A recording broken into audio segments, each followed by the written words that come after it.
It feels like AAA video games are in a bad spot. Despite being heralded as the end-all be-all of the gaming industry for decades, we've seen their reception radically change. Back in the 2000s and 2010s, it was all pageantry, posting up promotions in the mainstream and vying for your attention by spending ridiculous amounts of money. Never forget the time the Super Bowl had a commercial for God of War Ascension. I sure did. However, in the year 2024, AAA gaming feels dire. It's been on and off for a while, but the sheer amount of bad and unfinished releases coming out has reached a peak, with the cost and time sink of developing games so high that we're barely seeing them come out. Long gone are the days of a new 7th generation 5 out of 10 mistake coming out every week. Now we get maybe one big new shiny a month, with half of them being caught in games as a service trappings. For every Elden Ring or Final Fantasy VII Rebirth, there's a big licensed flop or Skull and Bones popping out to become the weekly punching bag, and it's really sad. It's just, the bad stuff is way louder now that we aren't in 2009, where any week would drain the modern gamer's wallet. Where do you even start? Clearly Fairy Tail fights. Whenever a AAA falls in the forest, its crash is heard around the world as dictated by the internet and generations of gamers' childhood buyer's remorse, so we're gonna take a look at some. Again, because there's more than enough from 20 plus years of video games for an entire second video. If the first one was the day one patch, this here's the free content update to reel you back in 6 years later. Except today, we're including big flagship releases that time's forgotten. Because yeah, someone's gotta talk about Blasto.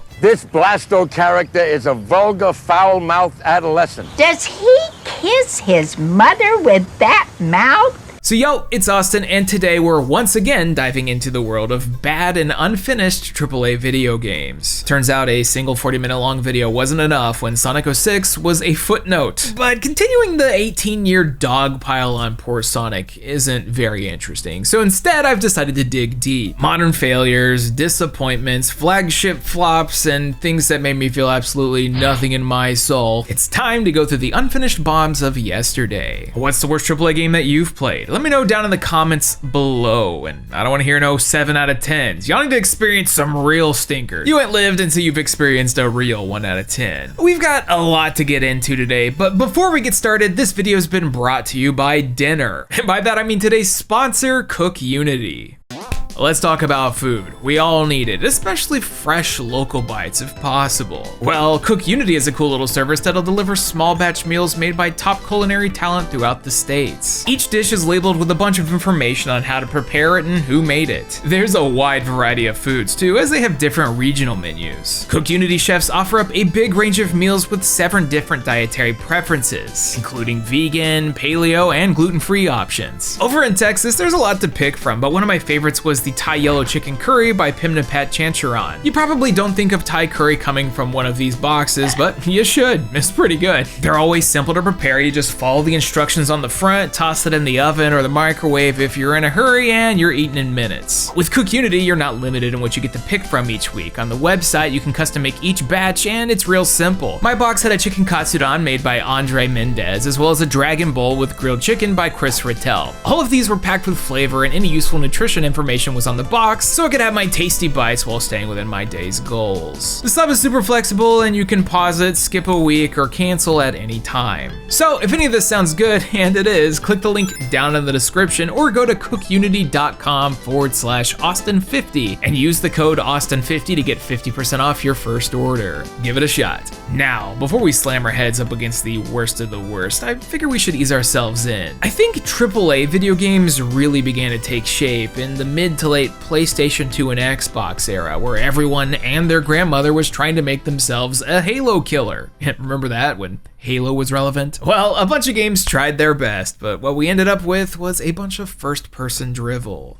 I'm glad we've drifted away from it, but the era where first-person shooters were mostly designed for consoles was rough. It started to take shape with Halo being incredibly successful, and then Killzone existing, all the way into the 7th generation of consoles when the twin analog stick controller was king. Back when competing games couldn't peacefully coexist for some reason, the top of the genre was always targeted by companies even in the media. The killer, like when Rift literally called itself the World of Warcraft killer. I loved Rift, but that one didn't pan out so good. When it comes to Halo, we already had the next Halo, Brute Force, of course, so it was time for the killer. Anyone with a PlayStation 3 was deep in the no games trenches. So when Ubisoft and Free Radical Design's PS3 exclusive Haze was announced, people were excited. Free Radical had a pretty good lineup of console shooters with the Time Splitters trilogy and the underrated Second Sight. It also doesn't help that just about every publication and website was running with the Halo Killer moniker. This was going to push the PlayStation 3 and video games as an art form to the next level. And it sure did something. Oh no. What happens when you combine They Live and Killzone? You get Haze, the title with a cover that might as well have been a big undecipherable blob of yellow. Also get ready for yellow in general. We've got yellow on the suits, yellow on the enemies you've got to kill, yellow on the HUD, and kinda all over the edges of the screen, which is funny because the only other colors in this thing are brown, gray, more brown, and sometimes a little green. Haze is ugly, and the choppy frame rate only serves to make it worse and remind us that the cell processor was truly that bad. You play as Dude Bro number 4, also known as Shane, as you and a bunch of other naughty word dropping dude bros run around and kill a bunch of people while injecting yourselves with the nectar. It's definitely not drugs. No one steals our meds. Go buy yourself a... Eventually, just like in Avatar, Pocahontas, and Ferngully the Last Rainforest, you become unpropaganded and realize, oh, I was the bad guy. Now I will be the good guy. And the terrible nauseating yellow effects dissipate as you're told, hey, you've been doing some bad stuff, mister. The game actually does some interesting things, like when various combat sounds and screams are muted by the mantle effects to make you feel like you aren't the largest of war criminals. Yeah, that's supposed to be blood, not a hit spark. It just also says, subtlety is for cowards, and beats the point alongside your head over and over while giving you a mediocre to bad game experience. Remember kids, drugs bad, cutting off fingers also bad. I can't believe they included a dose button. You can even OD. There should be a new stronger word for killing, like badwrong or badong. Haze's largest crime, though, is that it just sucks to play. The guns feel bad, the story's generic, and there's no real variety to the gameplay, besides like getting lit on fire and having to shake your controller to put it out, because you gotta check off that 6-axis integration. Also, there's vehicles, which might also be some of the worst in all of games. Imagine Halo, but 400 times worse. Anyways, Haze is the shit. 10 out of 10, do recommend. Let's play some multiplayer online, bro. Looks like we need to drop off a prisoner and a Here, puss. Speaking of 10 out of 10, how about that Perfect Dark Zero, presented by Samsung, the hottest collab of the 2000s. You know anyone with that sick Joanna Dark wallpaper? Modern audiences may not put much into it, but Nintendo losing big name franchises and developers was a huge deal. When Squaresoft went CDs are better and Microsoft straight up bought the then famous Rareware, those were huge video games that'd be changing platforms. The idea that the newly announced prequel to Perfect Dark, one of the coolest Nintendo 64 games, was gonna be a launch title for the Xbox 360 was absurd, but sure enough, it happened. Take Joanna Dark, give her an origin story, make her look a little less classic spy, pixie cut Winona Ryder, and more the year 2005. I remember thinking that the original version of Joanna was super cool, but Rare and all sorts of devs went full sex appeal around this time. Joanna even got the cover of British mag FMH over real, actual human beings. Step aside, God. Miss Dark here joined the rank of Aki Final Fantasy spirits within. Who is this for? It seems like there's a lot of contention as to whether Perfect Dark Zero is bad. It had mixed reviews at the time, and there was a lot of excitement over it being a brand new shiny console launch title exclusive. Though it might also be one of the worst age launch games I can think of. Maybe it's not fair to compare it to bona fide super classic Perfect Dark, but Zero feels worse in every way, I think. Despite having the advantage of 2 sticks, the aiming is incredibly loose, almost in a janky, floaty manner. You do still have the bob and flow of Rare's previous shooters, the multiple difficulty options are still around, but now you've got to deal with a terrible checkpoint system. Every mission, a single spot, which is wild considering some of these go for 20 to 30 minutes. You die, you go back. The hardest difficulties don't even have one. There's also no fun cheats or unlocks for people who go through this too, so it's just super not worth it. The weapon variety from the original's been downgraded a ton, the stage selection ranges from neat to lifeless, and you better get ready to switch to third person. It's cool they thought to add cover shooting to Perfect Dark, but all you really gotta do is spam the dodge roll all day, every day. This was legit how you played online back then. Entire lobbies filled with 32 people rolling in harmony as they sat in the Halo 3 waiting room. But seriously, how do you not include some of the cool tech or alien weapons from the Nintendo 64 game? Where's my Cyclone? Some people really liked Perfect Dark Zero, and I can kinda see why, but when put up against the original, especially now that you can play a proper remaster on Rare Replay with better controls, it doesn't hold a candle. Also, it doesn't have Elvis. What kind of Perfect Dark doesn't have aliens? Here's hoping the new one's alright, but no matter what, I'll never hate on the wacky 2000s how to draw anime GameCube looking ass Joanna.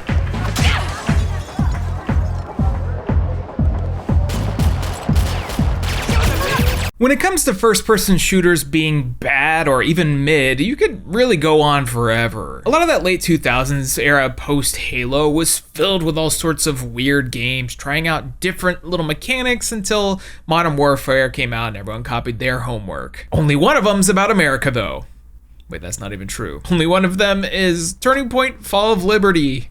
What the hell do we do? Get down!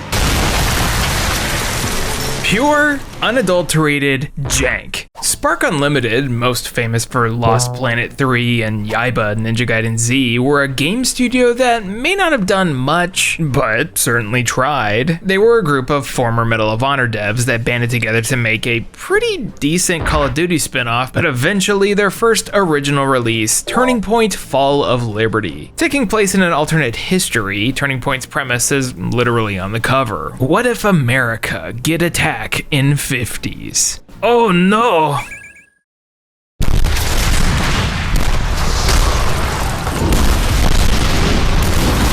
Yeah, that's how it starts. Totally clipped audio, random explosions in the sky, and making the player's first movement be carefully navigating a steel beam. Strange choice. Then buckle up for wildly out-of-date visuals, a complete lack of a followable narrative, and some of the worst gunplay this side of modern warfare. It's unfortunate, because the premise is pretty alright. When you're not falling into buildings 10 minutes into this and stumbling upon pictures of George Washington with rocks on it. You see? It's symbolic. Everything about Turning Point feels off. The guns have a wild recoil to them, the interactables are seemingly random, and the level design is a staunch gray the entire time. This is supposed to take place in the 50s, but I couldn't tell you by walking around what is supposed to be New York City. You'd think they'd choose a slightly more interesting decade to have a different aesthetic, but instead I'm walking around thinking Spider-Man could swing overhead at any point. On top of that, basic mechanics don't work right. The AI struggles making their shots. Come on, you got it, buddy.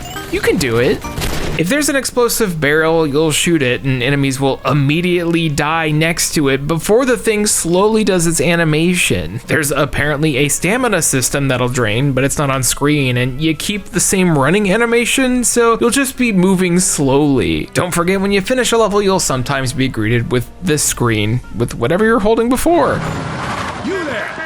With the gun! We're setting up a counterattack! Hop in if you want to help! What do you mean, we? This has been going on for 10 minutes. Who is this? Apparently I, the player, have a name too, but it doesn't matter. The game's about one thing only: killing Nazis.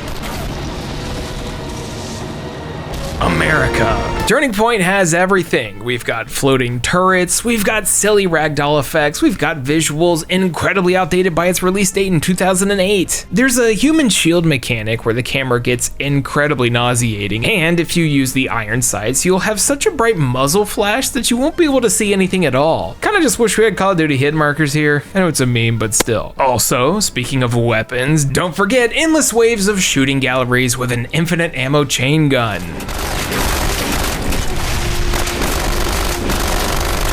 This is basically what the entire game sounds like, just a never-ending hellscape wall of sound that you can't... Turning Point: Fall of Liberty got itself a bunch of 3 out of 10s, and truly it deserves it. Apparently this thing has multiplayer? Why? Hosting a LAN night for this one sounds like a good prank to me. Where my freaks at? I got freaks 9 days out of the week.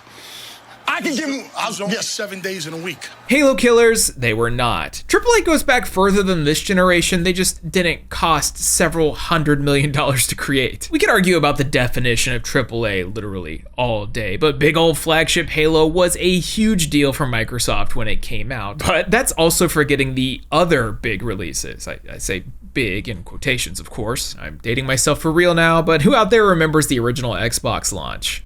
If you don't, I don't blame you. 2001 was over 20 years ago. 20 years since The Rock was hanging out with Bill Gates, so if something like, say, Blood Wake or Mech Assault doesn't immediately ring a bell, that's fine. Although both of those are fantastic. Instead, let's dial it back to launch month, November 2001. You've already fought off the Flood, you've already started maining Hitomi in Dead or Alive 3. What was next? The answer was Azurik Rise of Parathia, the first release by Adrenium Games, who'd later become Kryptonite. Azurik was a mainstay of the original Xbox launch era. It had big cinematic trailers. It got the front cover billing of Game Informer over Halo. I think Microsoft had some stock in this one. Where my Parathia nation at? Unfortunately, this was not the future of video games, or the past. Some games are forgotten for a reason, and believe you me when I say Azurik Rise of Parathia's a stinker.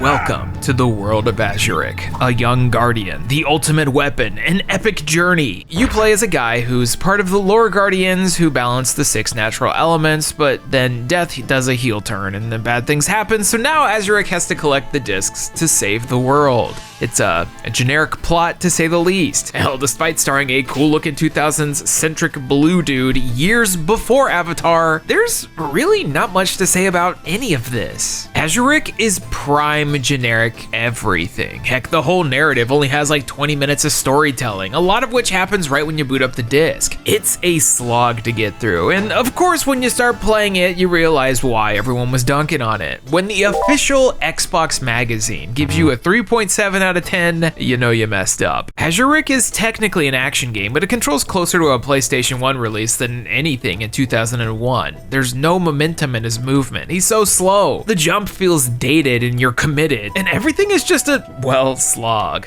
Despite having the power to invoke elements, combat is bland. The camera controls so slow and won't help you in most situations. Visually, it's a big step back from other big releases at the time, for example, Final Fantasy X or any other first-party Microsoft release. The art direction is nice, but some of the environments are so large you'll be walking for what feels like ages. I can see the appeal in the exploration and potentially immersing yourself in this world, but the plot being as barren as it is doesn't help me want to. There's also no reason to fight anything either, so combat's like, might as well just run past them. In the same week Azurik hit store shelves, you could be playing Return to Castle Wolfenstein, Smash Melee, Pikmin, or a much better fantasy RPG, Baldur's Gate Dark Alliance, so it's no wonder this one's been forgotten. Those games, however, don't let me do this.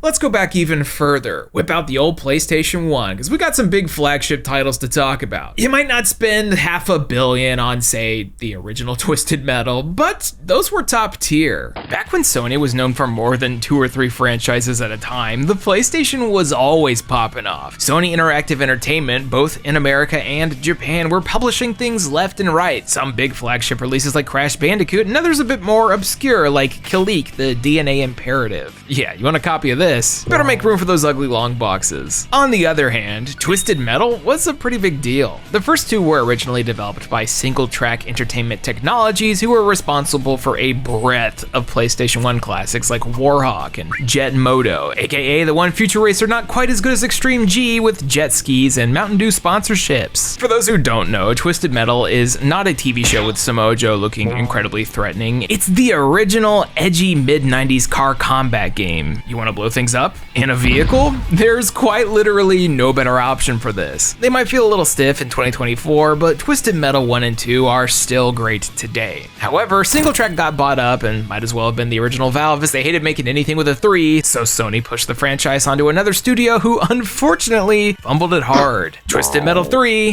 by 989 Studios. 989 Studios. Yeah, that one. Well, they played this one safe while totally messing it up, and what we got was Twisted Metal 3. Replace the original soundtrack with a bunch of Rob Zombie songs, turn any dark elements of the narrative and aesthetics into cheesy, unfunny edginess, and give us jank-ass vehicle physics. It's time for a big AAA PlayStation 1 title with 4 out of 10s across the board. No more cool comic book style intros either. Get ready for PS1 CG.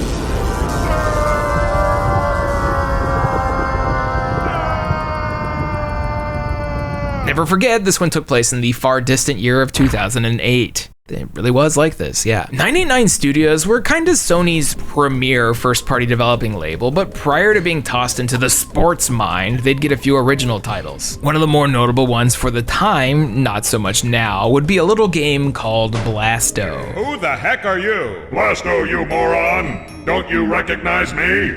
I'm you! Come to think of it, there is something in the way you fill out those tights. Don't remember this one? I don't blame ya. Sony went full in on Blasto before getting hit with a kitchen sink of mixed to negative reviews. They threw this one out there in early 1998, quickly moved on, and Blasto was never heard from again. Which is a shame, because he was voiced by famous actor and comedian Phil Hartman. Yeah, like SNL, Troy McClure, Small Soldiers, Phil Hartman. They needed someone to sound like a goofy, full of themselves moron, and it turns out he was a perfect cast. It was even a selling point in the advertisements on the back of the box. Sony was in on Blasto, and it sucks. It's also way too hard.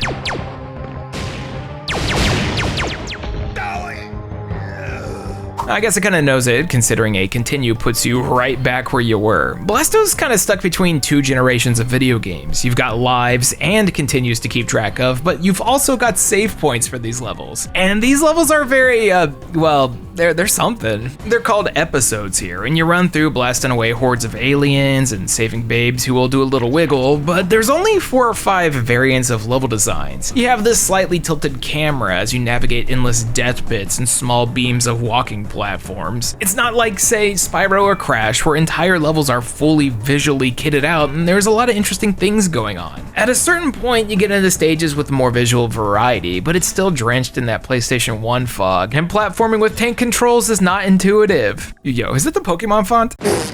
Blasto. I don't get it. I remember seeing Blasto in magazine ads, but it really showed its AAA flagship PlayStation vibes with the cover. Dang thing was holographic. How many games got holographic covers? This and like, what? Oni? This thing is pretty disappointing. Not just bad, but earnestly, Blasto kinda has a lot in common with Bubsy 3D. They both star a dude whose name begins with B, they're both tank control scheme 3D platformers, they've both got incredibly difficult gameplay, be it from accident or not, and both star overly verbose protagonists. Just one is the late Phil Hartman, and the other Bubsy, so I think you know who edges that one out. I think my favorite thing about Blasto might be that PlayStation magazine cover he had. I don't know, it just speaks to me. Yo, Free Gex lid sticker, let's go! Look, Blasto's a little lame and kinda stinky, but it's definitely not the worst of the worst, which we definitely skipped out on last time. Say what you want about Turning Point or Azurik, but at least those aren't Operation Raccoon City, the Resident Evil spin-off. A game currently only available to buy on the Xbox One because no one else is brave enough. Also, the whole Games for Windows Live thing, I don't miss ya. Resident Evil Operation Raccoon City is an absolute disaster. Multiplayer and Biohazard seem to have a rough time coexisting. It's either a blast like the Outbreak duology or whatever the hell Umbrella Corps was, aka pain. Between that and Reverse, Capcom is determined to have a hit multiplayer resi come out, and surprise, surprise, Operation Raccoon City is no different. Swinging for the fences with a resounding 4 out of 5 out of 10 across the board, Raccoon City was developed by Slant 6 Games, who you might recognize from some of the PSP SOCOMs. So you know there was some experience with squad-based shooters. I'm just not so sure that worked out with, you know, a zombie survival horror setting. The plot is, as you'd expect, something zombies, Umbrella sending in a task force forced to destroy evidence that they created the T-virus, and then you eventually realize, oh, I'm the bad guy. I should probably stop doing that. It's Haze. Haze 2, y'all. We already got it. Just this time starring Leon and Claire, because alternate universe shenanigans are in. Imagine, if you would, Gears of War, but terrible, and that's what we got. There's so many Gears of War clones from this era of games. You could tell it was super popular, which also meant cover shooters were everywhere, just with animations and stiffness like this. Operation Raccoon City feels less like a full game and more like a crappy theme park. I mean, you're playing as faceless dudes running around and helping/not helping famous Resident Evil characters while you're getting member berries for liquors. Granted, this does support 4-player co-op, as was probably inspired by Lost Planet 2 in development and its full janky glory, but it feels stiff, bad, and it looks like a high budget nothing. High budget, but also so dark you can't see a dang thing, unless it's the terrible AI. Look at him go.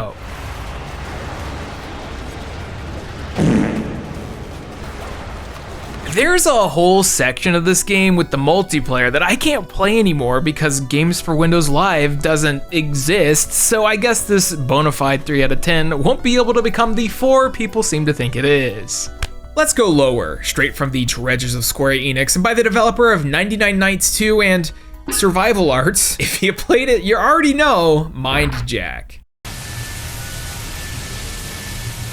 Yeah, it actually sounds like that. MindJack is an oddity. It's, you guessed it, another Gears of War clone. Hold down the A button to hunker down and run to cover. Lean and shift into other points of cover. Put your body behind cover and fire the gun. Except in this one, you do a little one of these. MindJack is nonsensical. The story is kind of just there. You get thrown into the situation where you play as a dude named Jim. You're following one Rebecca for reasons. Things are kind of just happening with little to no explanation, and suddenly it's like, oh man, we gotta figure out what's happening with human rights. But also, we're playing as a, I guess, thing? Anytime you or another character gets knocked out, you're thrown into this wild mind-jacking system where you float into another body or robot to take control of, which I guess means you aren't Jim? You're an AI? A soul transferring into different bodies? Considering anytime you knock someone down, you get the opportunity to make them a mind slave, I guess none of these characters really matter. Apparently, this whole thing was thrown together for the Western market, and Square Enix decided in order to get that appeal, they should outsource the script to the West as well. And that brought us great dialogues, such as, "You're a high-profile activist and your file's got a 5-star pain-in-the-ass rating. When you hop off planes, you make a lot of people jumpy. People like you. Let's go." If it's not obvious, this thing feels bad. All the guns have no kick. There's also an absurd amount of sponginess for every enemy. Like, you can unload into dudes and they'll just take it. Also, I find it bizarre that you can just jack into random people on the street. Like, this poor airport stewardess just trying to hide. Sorry, pull the rifle out of your ass. It's time to shoot. This is video games. Is MindJack Kusoge? I think so. I've been playing this for 2 hours and I have no idea what's going on. Apparently this also supports multiplayer with a system that would allow other players to hack into your game, as well as a full multiplayer mode. According to the trophies on PSN profiles, these servers are still up even, so who out there playing MindJack online in 2024? These are the real sickos. Scuttle away. There's a lot of super bad AAA games from the 7th generation of consoles. Everyone was dumping money into all sorts of projects that failed to make any impact, even if it was highly anticipated. Ubisoft's Call of Juarez franchise had a decent start with a couple of solid 7 out of 10s, unrelated to duty, of course. I always liked their approach to the Wild West, even if it was slightly overdone in the 2000s. I don't know what happened, but the third one, Call of Juarez The Cartel, decided to ditch the whole Wild West thing and go modern day, which was stupid. People were also, surprise, surprise, looking forward to Duke Nukem Forever, myself included. After sitting in development hell for what feels like a billion years, Duke was picked up by Gearbox and finished by several devs into what would be famously known as a greasy cheeseburger. Sure, it's memorable and people are still talking about it all this time later, but playing through Forever is absolute misery. Duke Nukem 3D is too good for this to be his final game. Let's try again.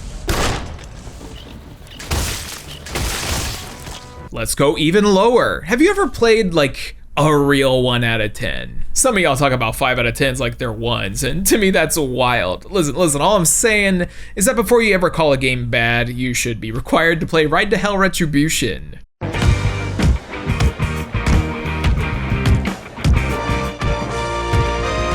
It is rare when the gaming audience can decide unanimously that something is bad, but Ride to Hell Retribution made it happen. Originally going to be a high-budget open-world game, this thing got stuck in development hell for several years, was tossed to different publishers and studios, and then eventually was brought to life by Eutechnics, the people behind Pimp My Ride for the Xbox 360. Let's go! Keeping a trend of main characters having generic first names, Ride to Hell stars a dude named Jake, a Vietnam vet suffering from PTSD, which gets shown briefly at the beginning and never comes back, as he spends lots of time committing mass murder, driving the wonkiest motorcycle, and hooking up with people whilst fully dressed. Jake here's loving this. Yeah, who is this for? The basic story here, well, is gang and family stuff, uncles and brothers being dumb, and lots of cool moments. Toledo Conway?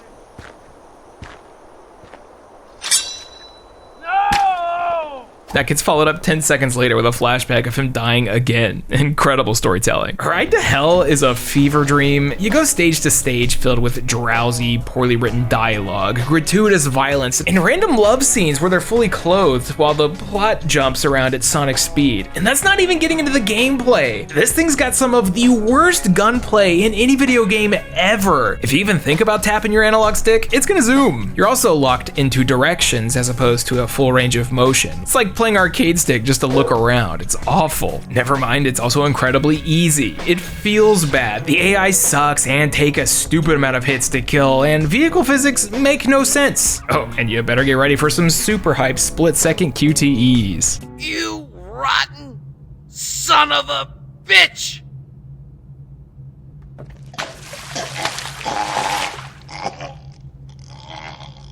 So, yeah, strap in and get ready to do this for 10 plus hours, cause this thing is surprisingly beefy. Ride to Hell Retribution is easily one of the worst, most terrible games you've ever played. No redeeming qualities, do not pass go, do not collect $200, and keep all those clothes on. Who the is that?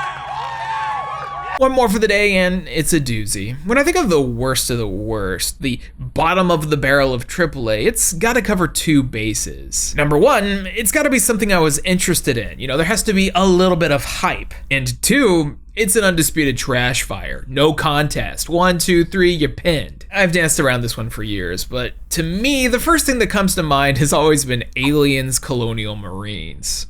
Look, I have a penchant for bad. I always try my best to find the good or a laugh in everything, be it Balan Wonderworld, Redneck Rampage, or any number of Kusoge releases. But no matter how many times I try, no matter how many people I try it with, Aliens Colonial Marines has gotta be one of the worst, most disappointing, and unfinished video games I've ever played. The story on this one is controversial. Despite the credit going to Gearbox Software, Colonial Marines was worked on for over 7 years by several studios. Originally Demiurge, Nerve Software, the people behind Doom 3 Resurrection of Evil, and eventually a bit outsourced to Timegate Studios, the people behind Section 8. The alleged story goes, Sega was funding the publishing of this while Gearbox was shuffling resources away from Aliens onto Duke Nukem Forever and Borderlands, which caused Sega to temporarily cancel the entire project, leading to layoffs. Stuff happened, eventually it was released, absolutely bombed critically, and was even sued for false advertising since people went and compared early press screenings to the full project. Look, the whole situation was a mess, but surely the game couldn't be that bad.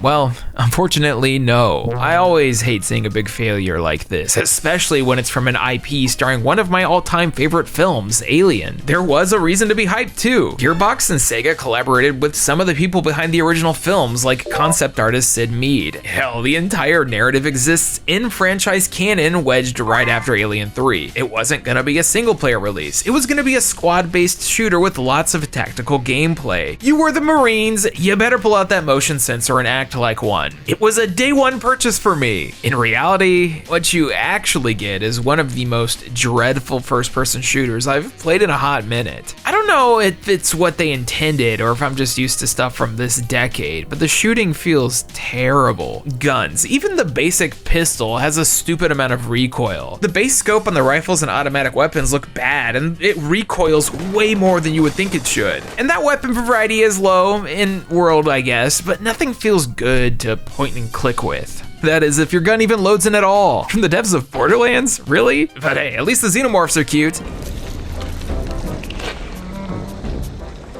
Yeah, I'm sure that's what they wanted. Colonial Marines doesn't just feel bad, it was also broken. The Xeno AI kind of just did what it wanted to do. It wouldn't function properly in a lot of sequences and was incredibly glitchy at launch. There's endless clips online of these dudes simply not doing the alien thing, which is also easy to replicate. Turns out it was something that was easily fixed too, as in 2017, a modder went into the code to figure it out and found out you could literally make xenomorphs work by fixing a single spelling error. Tether is not spelled with an A. Some people say this fixes the game and makes it good, and I still don't agree. Yo, is this guy dead? Oh no, he's just lying here waiting for me to hit a button. You doing okay? We're gonna take care of you. Even with fixed alien AI, you're still shooting terrible feeling weapons. Half of the time at other humans too, because we just needed to fill up the 7th generation shooter with all of the hallmarks of the year 2013, which also includes a bunch of edgy dialogue. They look pissed as shit at you.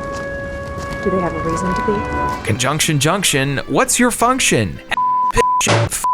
By golly, you know the drill. Colonial Marines isn't just a bad AAA video game, it's a disappointment for a lot of people who are eagerly anticipating this, like me. It's considered one of the worst of the 7th generation. It's something that just about everyone involved has tried to forget about, and I don't blame them. It should have been a banger, and for the longest time, Colonial Marines was the only modern Aliens FPS you could play. It's not perfect, but thankfully something like Aliens Fireteam Elite came out and was able to scratch that Ridley Scott sci-fi itch. Normally I'm all for playing a bad game, especially one with friends, but when even the co-op feels bland and has your entire party sitting there wishing they were playing, I don't know, that Star Trek game instead, you might have a problem. Aliens Colonial Marines, it's been 11 years and I'm still thinking about it, and its ugly film filter. Sir, what happened in there? We shit the bed.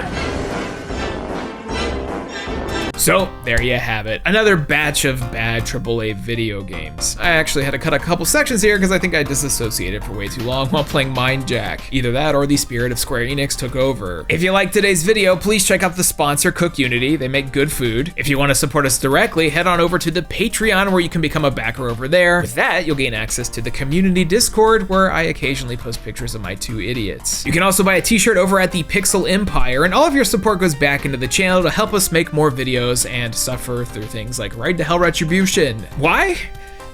I don't know. Anyways, I've been Austin, and catch me next time when, you guessed it, we talk about video games. Surprise! Thank you all so much for watching. Special Patreon shout out to Aaron Kwolek, Benna Oswald, Blackfoot Ferret, Blake Thomas, Charles Rosner, Cheeks, Chris Shelton, DX Buster, Dylan Snyder, Hey Quiggles, Idle Vice, Jay Roos, Jacoby Fitzpatrick, Kevin Zanowski, Platinum Rose, Pacha Bear, Randall Bentley, Rare Find It, Ryan Talbert, and Vox. Thank you all so much for the generous support. I think I needed that little break, kind of helped me out a good bit. We got a couple new things we're working on over here, and we're gonna be trying out some new ideas over the next few weeks, so I hope you enjoy them. I don't know what to say, so I'm just gonna say I watched Evo and then I decided to pick up Guilty Gear as a direct result, so please enjoy my personal journey as I learn how to play a character.